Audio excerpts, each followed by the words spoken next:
Good afternoon, ladies and gentlemen. So it's my privilege to present my research abstract in International Research Conference of Pathalavala Defense University. My topic is prediction of fasting plasma glucose with non-invasive salivary glucose level and its correlation on diabetic patients attending diabetic center at Teaching Hospital, Jaikrishna. As the first step of research, we had a problem. Right? The problem is, do we really need to prick the patient to diagnose and monitor diabetes mellitus, and also any possibilities of using any other body fluids? Then we had a solution also. So we don't really need to prick the patients to diagnose and monitor diabetes mellitus, and also there are possibilities to use some other body fluids other than blood, that is saliva. So the general objectives to predict plasma glucose with salivary glucose level on diabetic patients attending diabetic center Teaching Hospital, Jaikrishna, and the specific objectives are to measure plasma glucose by glucose oxidase method, and to measure salivary glucose by glucose oxidase method, and correlate plasma and salivary glucose, and also to predict plasma glucose with salivary glucose. The introduction.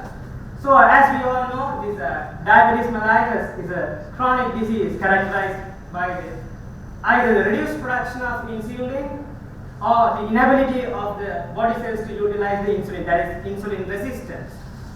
So as we are talking about this diabetes mellitus, we can see some statistical evidence of this diabetes mellitus published by the International Diabetic Federation. So in the world, 415 million people were diagnosed to have diabetes mellitus in the year of 2015. And also if we take Sri Lanka, we have 1.16 million of cases, and the cost per head is $144 US. So currently the diagnosis and monitoring of diabetes mellitus is done by this fasting plasma glucose and also this random plasma glucose and glycated hemoglobin. So for these above mentioned tests, we use this blood as a gold standard method. And if we talk specifically for fasting plasma glucose and random plasma glucose, that is plasma, and for glycated hemoglobin, that is the whole blood. So why do we need a change?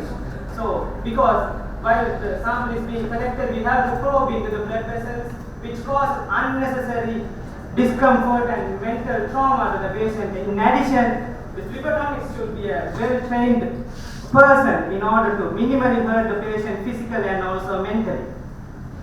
So, as we need a change, so we can use the saliva as an alternative body fluid to blood, whereas the saliva is non-invasive and also easy to use and also inexpensive, as no need of these syringes and other things, and also no use of needles. So this transfer of infectious agents the risk is minimized, and also no need of a trained medical staff, that means a phlebotomist, and also these multiple samples can be obtained easily.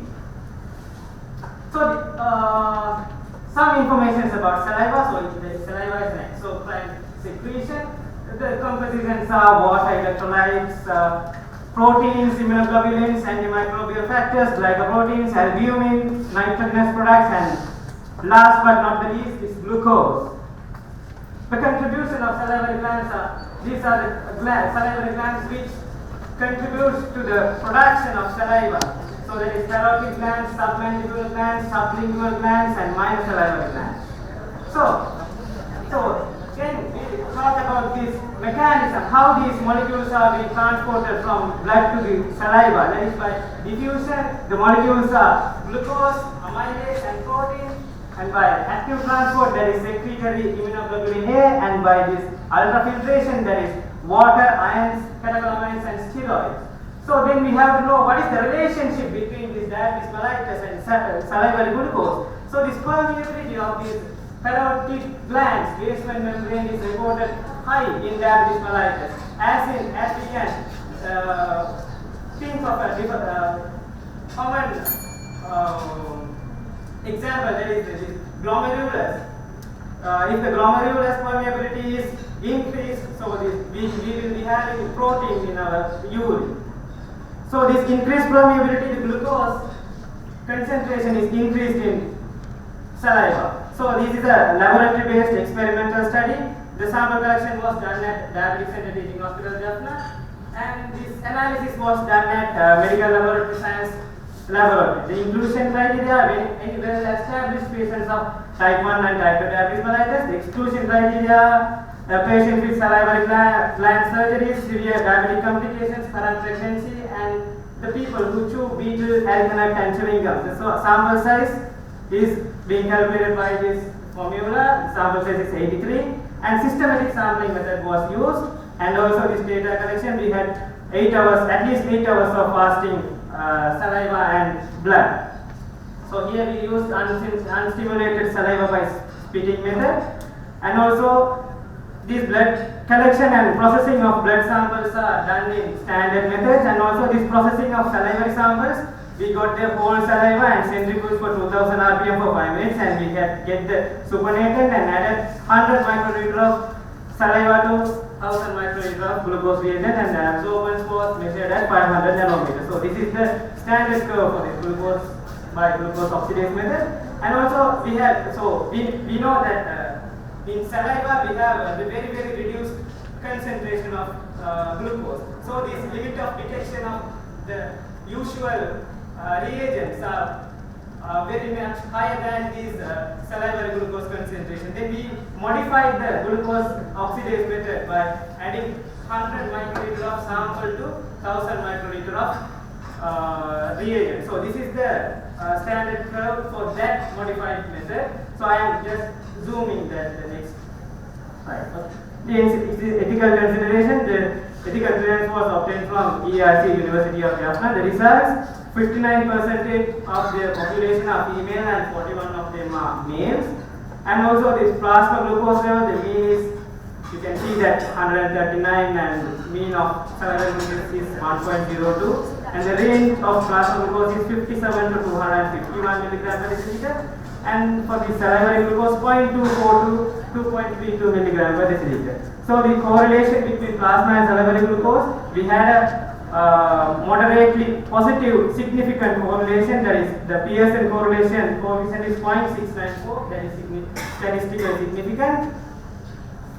And also this we subdivided this population based on their genders. So in those also we had a high correlation, and also we subdivided the population according to the plasma glucose level concentration, that is below 126, between 126 to 200, and more than 200. So for this we have to evaluate whether there is any difference, significant mean difference between those subgroups. So the mean value is that we can see that is less than 0.05, that is 0.000, then we can go for this Turkey's. So the before one is one way and over, this Turkey's multiple post-hoc test. For each and every between each and every subgroup, there is a statistically significant mean difference. So this correlation for this Pearson correlation coefficients of the subgroups, and also the scattergrams, and also the prediction. So you might confuse that there are some outliers, but this, we checked for these outliers, but there are no outliers detected. So this is the equation, that is plasma glucose is equal to 100 into salivary glucose plus 1.38 divided by 0.73. So by this equation we can predict the plasma glucose using the non-invasive salivary glucose. The discussion, most of these past studies are in concordance with the current study. However, some results were deviating. The conclusion, we had a statistically significant moderate correlation between plasma and salivary glucose, and also this study supports the possibility of using saliva as a diagnostic and monitoring fluid, and the limitations are related with some facilities that we don't have, because minus 20 degrees Celsius, we have to transport this saliva in minus 20 degrees Celsius, but we unfortunately didn't have that, and also several factors such as posture of patients, individual hydration, size of salivary glands, physical exercise may influence the composition of saliva. So those factors were not considered in this. And the recommendations are further studies including larger populations and from different geographical areas are required to establish saliva as a diagnostic fluid. So these are my reference, the acknowledgement, we thank the patients and although this KDUIRC Research Selection Committee. So these are my keywords. So thank you for this. Thank you very much. Yes, can we have two questions? It should be an interesting subject. Now you have several groups, right? One group is below 126 milligram per deciliter and then from that to 200 and more than 200. So before you recruited your patients, didn't you have any idea about their blood sugar? No, the patients are from clinics. Mm-hmm. So we just screened by looking at their past fasting plasma glucose. So past, now even the people with less than 126, because you cannot consider them as diabetic. Yes. So their fasting blood sugar levels at the previous visit, was it above that or? Yes, those were above 100. So there are impaired ones also. So you took the impaired ones as well? Yeah. Okay. Now you took, this is fasting saliva and fasting blood, right? So you did all these study analysis for fasting saliva. So if you take a random sample, So do you think it will work like random? that is one of my recommendations also. So get the random plasma glucose and as well as this, take the correlation between glycated hemoglobin also. Are you planning to do it for your study or you're just recommending for somebody to do? No, it's on process. Right, and then transport, you said if you have to transport, there are issues and stuff. So this transport, did you have to transport your samples? So in this present study, I have transported at 2 to 8 degrees Celsius using this ice box. So there is no way that you can store it, no saliva, like the... I don't think for some other analytes, there are studies that we can freeze and... When my minus 80, yeah, can you store? minus 80 we can freeze it. Okay, thank you. Yes, anybody else? Yes. Now you used a kit for the salivary. So do you compare the cost of both tests? The thing is this, the volume of the reagents are same for plasma and saliva, but the sample volume is only going to be increased. So there is no effect in the analysis part, but in the series and also the sodium chloride, potassium oxalate, using that, of course we can avoid because here I use this sterile urine containers to collect saliva. So we don't need this sodium chloride and potassium oxalate. So those costs can be reduced. So basically you use the same test for both plasma and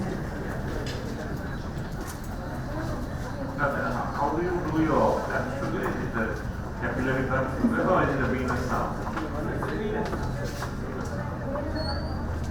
You have not compared with the capillary sample. No? Now, the glucose oxidase method, can it be done on a paper strip? But I mean, blood sugars are being done on a paper strip now.